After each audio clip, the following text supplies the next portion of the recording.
اللهم صل على محمد وعلى آل محمد كما صليت على إبراهيم وعلى آل إبراهيم إنك حميد مجيد اللهم بارك على محمد وعلى آل محمد كما باركت على إبراهيم وعلى آل إبراهيم إنك حميد مجيد اللهم اغفر لي واغفر لي اللهم ألهمني رشدي اللهم خذ إلى الخير بناصية اللهم ألهمنا مراشد أمورنا وأعذنا من شرور أنفسنا سبحانك لا علم لنا إلا ما علمتنا إنك أنت العليم الحكيم الله الله الله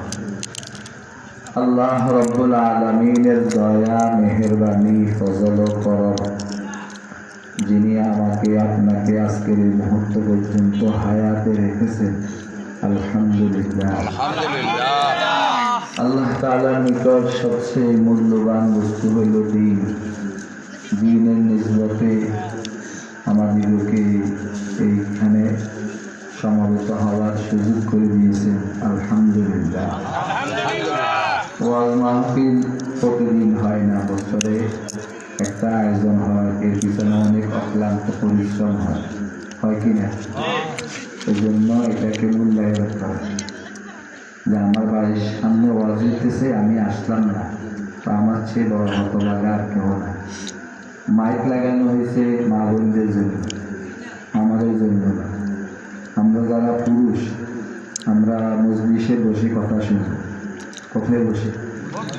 কোথায়ও আগুন জ্বালাইলে কি জ্বালাইলে দূরের থেকে আগুনের আলো দেখা যায় জ্বলতেছে, কিন্তু আগুনের তাপ গায়ে লাগবে না। তাপ গায়ে লাগতে হলে কাছে ঘেঁষতে হবে।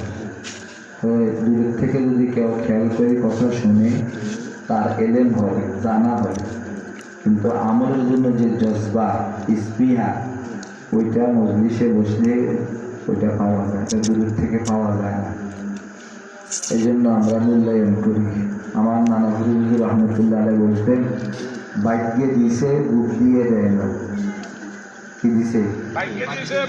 এক ব্যক্তি গিরিখাতের আইল দিয়ে হাঁটতেছে, একটা শৈল মাছ লাফ দিয়া আইলের মধ্যে উঠছে তার সামনে। তার ভাগ্য ভালো কিনা? কত মানুষে হাঁটে, সবার সামনে কি মাছ এভাবে লাভ দেয় না, কিন্তু দেখতে যাইয়া বুদ্ধি খাটাইয়া ধরতে পারে না, মাছটা আবার লাভ দিয়ে পানি চলে গেছে। তো ভাগ্যে দিছে বুদ্ধি দেয় না।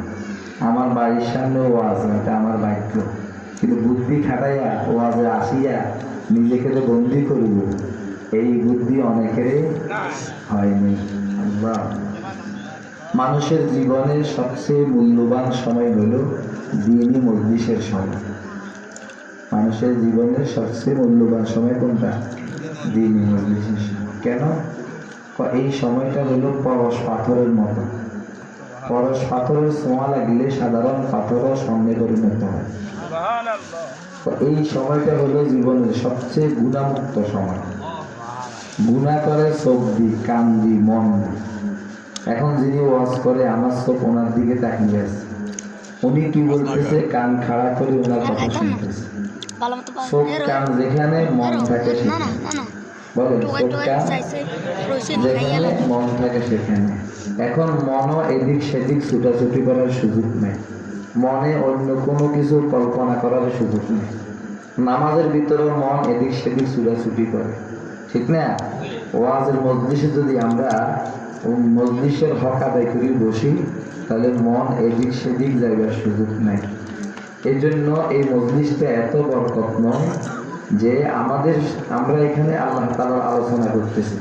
আল্লাহ তাআলা আমাদের সম্মানার্থে আরশে আজিমে ফেরেশতাদের জামাত নিয়ে সেখানে আল্লাহ তাআলা মজলিস করতেছে। আর এই মজলিসের পরে ঘোষণা হবে, আল্লাহ পাকের পক্ষ থেকে ফেরেশতারা ঘোষণা করবেন, কুমু মাগফুরান লাকুম, যাও তোমাদেরকে ক্ষমা করে দেওয়া হয়েছে। কদ বুদ্দিলা সাইয়্যাতুকুম বিল হাসানাত, তোমাদের অতীতের গুনাহগুলোকে নেকি দ্বারা পরিবর্তন করে দেওয়া হয়েছে। তোমাদের অতীতের গুণাগুলিকে নেকি দ্বারা পরিবর্তন করে দেওয়া হয়েছে। ঠিক কি কথা বলেন? তা আমরা এখান থেকে নিষ্পাপ হইয়া উঠবো, এর চেয়ে বড় পাওনা আর কি হইতে পারে? আল্লাহ আল্লাহ আল্লাহ। দুনিয়াতে আল্লাহ তাআলা আমাদেরকে প্রেরণ করছে। আমরা কি নিজের ইচ্ছা এসেছি না আল্লাহ তাআলা আমাদেরকে পাঠাইছে? দুনিয়াতে আমাদের আগমন, দুনিয়া থেকে আমাদের প্রস্থান, দুনিয়াতে আসা, দুনিয়া থেকে যাওয়া, এই দুইটা বিষয় নিয়ে যদি আমরা একটু ভাবি তাহলে আমরা একটা সিদ্ধান্ত উপনীত হতে পারি। সেটা কি? যে আমরা চরম অসহায়। বলেন আমরা কি?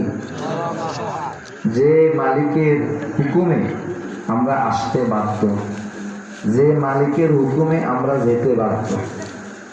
আল্লাহ তাআলা যখন যাকে যেখানে যে জায়গাতে যে মা বাপের মাধ্যমে পাঠাইতে চাইছেন, ঠিক ওই মুহূর্তে ওই জায়গাতে ওই ব্যক্তিকে আল্লাহ তাআলা পাঠাইছেন। কাউকে বাঙালি, কাউকে পাকিস্তানি, কাউকে সৌদি, ঠিক না? জমির নির্বাচনও আল্লাহ করছে।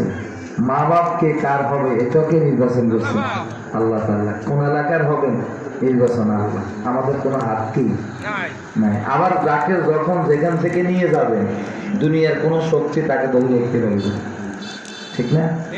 বলেন দুনিয়াতে আমাদের আগমন, দুনিয়া থেকে আমাদের প্রস্থান, এই দুইটা বিষয় নিয়ে যদি আমরা একটু ভাবি তো এতে কি ফলাফল বাইর হবে?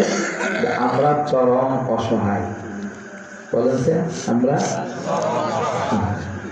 আর আল্লাহ যার হুকুমে আমরা আসতে বাধ্য, যার হুকুমে আমরা যেতে বাধ্য, তিনি পরম ক্ষমতার অধিকারী। ঠিক কি কথা বলেন? এই জন্য আল্লাহ তাআলা সবচেয়ে বড় ক্ষমতা, সুপ্রিম পাওয়ার, সেটা হলো হায়াত আর মৌতের ক্ষমতা। বাকি আর যত ক্ষমতা ওইগুলি ইচ্ছে নিচে। সুপ্রিম পাওয়ার যেটা, এটা যখন ওনার হাতে, বাকি সবগুলি ওনার হাতে। এজন্য এই অসহায় বান্দা, আমরা চরম অসহায়, অসহায় বান্দা তার জীবনের যাবতীয় কাম্য শান্তি মুক্তি যদি সে পেতে চায়, সকল কাম্য শান্তি মুক্তি ওই মালিকের হাতে। কার হাতে? যে মালিকের হুকুমে আমি আসতে বাধ্য, যে মালিকের হুকুমে আমি যেতে বাধ্য, আমার জীবনের যত চাওয়া পাওয়া সব ওই মালিকের দখলে, মালিকের হাতে। ওইগুলি আমাকে মালিক থেকে নিতে হবে। কার থেকে? মালিক থেকে নিতে হলে মালিককে আপন করে নিতে হবে। মালিকের বুকের মধ্যে পিস্তল ধরে জবরদস্তি মালিক থেকে নেওয়ার কোনো সুযোগ কি নাই। মালিককে আপন করে, বশ করে, মালিককে সন্তুষ্ট করে মালিকের থেকে নেওয়া ছাড়া আমরা আমাদের কাম্য শান্তি মুক্তি আর কোথাও থেকে আমরা ওষুধ দেখতে পারবো না। ঠিক নেই কথা বলেন? তবে আমরা আসছি না আমাদের পাঠাইছি। হ্যাঁ, আল্লাহ পাকের এক নাম হলো রহমান। কি না? রহমান অর্থ দয়া, দয়া। রহমান অর্থ কি? দয়া। আসমান, জমিন, চন্দ্র, সূর্য, গ্রহ, নক্ষত্র, গোটা সৃষ্টি জগৎ সৃষ্টি করার আগেও আল্লাহ দয়া, সৃষ্টি করার পরেও দয়া। কিন্তু দুটো দয়ালের মধ্যে একটা পার্থক্য আছে। কি আছে? আসমান নাই, জমিন নাই, চন্দ্র নাই, সূর্য নাই, গ্রহ নাই, নক্ষত্র নাই, গাছগাছালি, বনবনানি, নদ নদী, খাল বিল, মানব দানব কিচ্ছু নেই, তখনও আল্লাহ দয়া। আর এগুলি সৃষ্টি করার পরও কি দয়া। বেশ কম কি এগুলি কিচ্ছু নাই, কেবল আল্লাহ আছেন, দয়া লইয়া বসে রয়েছেন। দয়াটা দিবেন কাকে? দয়া দেওয়ার মতন কোনো পাত্র তো নাই। বলেন দয়া দেওয়ার মতন কি নেই? কোনো পাত্র নাই।